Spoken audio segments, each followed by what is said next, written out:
சென்னையின் அடையாளமாக திகழ்ந்த உதயம் தியேட்டரை இடிக்கும் பணி ஜேசிபி இயந்திரங்களுடன் தொடங்கியுள்ளது. இதுகுறித்த கூடுதல் தகவலை செய்தியாளர் ராஜா வழங்கிட கேட்கலாம். ராஜா, வணக்கம். உதயம் தியேட்டருக்கு என்று சில ரசிகர்கள் இருப்பார்கள், அவர்கள் என்ன தெரிவிக்கிறார்கள்? இது தொடர்பாக கள விவரங்கள்.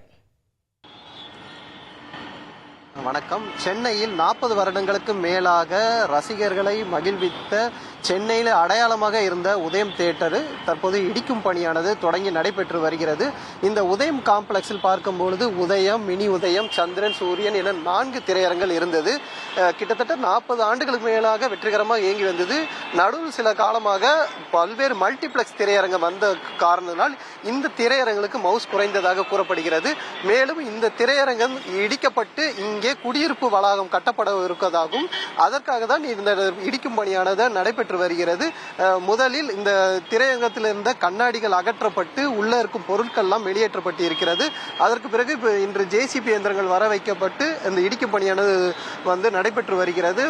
பார்க்கும் காட்சிகள் அந்த வெளியே இருக்கும் டிக்கெட் கவுண்டர்கள் எல்லாம் இடிக்கப்பட்டு சேதமடைந்து இருக்கும் காட்சிகள் தான் பார்த்து கொண்டு இருக்கிறோம். இந்த பகுதியில் இருக்கும் ரசிகர்கள் வருத்தம் தெரிவித்திருக்கிறார்கள். நாங்கள் எப்பொழுதுமே எளிதாக இங்கே டிக்கெட் வாங்கி படம் பார்த்து எங்கள் மகிழ்ச்சியை வெளிப்படுத்தினோம். ஆனால் இதுமேல் இங்கே படம் பார்க்க முடியாமல் என்ற சூழ்நிலை ஏற்பட்டது வருத்தமாக இருப்பதாக அவர்கள் தரப்பு கருத்தாக இருக்கிறது. மேலும் இந்த கட்டிடம் எப்போது இடிக்க முடிக்கப்படும் என்பது குறித்து கான்ட்ராக்டர் நம்ம இடையே இருக்கிறார். அவர்களிடையே நம்ம கேள்விகளை முன்வைக்கலாம். சார் வணக்கம். இது எத்தனை மாசத்துல இந்த கட்டிடம் இடிக்கப்பட்டு முடிக்கிறதா தெரியப்பட்டு இருக்கிறது? பொதுவாக ஒரு கட்டிடம் இடிக்கப்படும் போது அதாவது பாம் வைத்து கூட அதை பிளாஸ்ட் பண்ணலாம். இந்த கட்டிடம் முடிக்க ஏன் இவ்வளவு ஸ்லோவா கூட?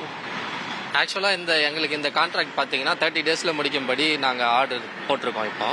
பட் ஆனால் நாங்கள் ரெக்வஸ்ட் பண்ணி இன்னும் ஒரு 1 மந்த்து சேர்த்து கேட்டிருக்கோம். ஏன்னா இவ்வளோ பெரிய பில்டிங் பார்த்தீங்கன்னா 1 மந்த்தில் முடிக்கிறன்றது நாட் பாசிபிள்.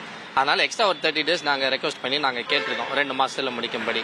அப்புறம் இந்த பாம் வைக்கிறதுலாம் பார்த்தீங்கன்னா கோர்ட் ஆர்டர் இல்லை ஜிஓ ஏதாச்சும் பாஸ் ஆனால் மட்டும்தான் அதெல்லாம் பாம் வச்சு உடனே முடிப்பாங்க. ஸோ இதெல்லாம் நம்ம ஆக்சுவலாக பை பண்ணி தான் எடுத்திருக்கோம். ஸோ இந்த மாதிரி ரெகுலராக போகிறதுக்குலாம் பாம் வச்சு தகர்த்தணும்னு அவசியம் கிடையாது. இதுக்கு நம்ம டியூரேஷன் இருக்கு.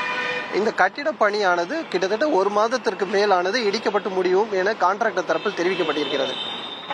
கள தகவல்களுக்கு நன்றி ராஜா.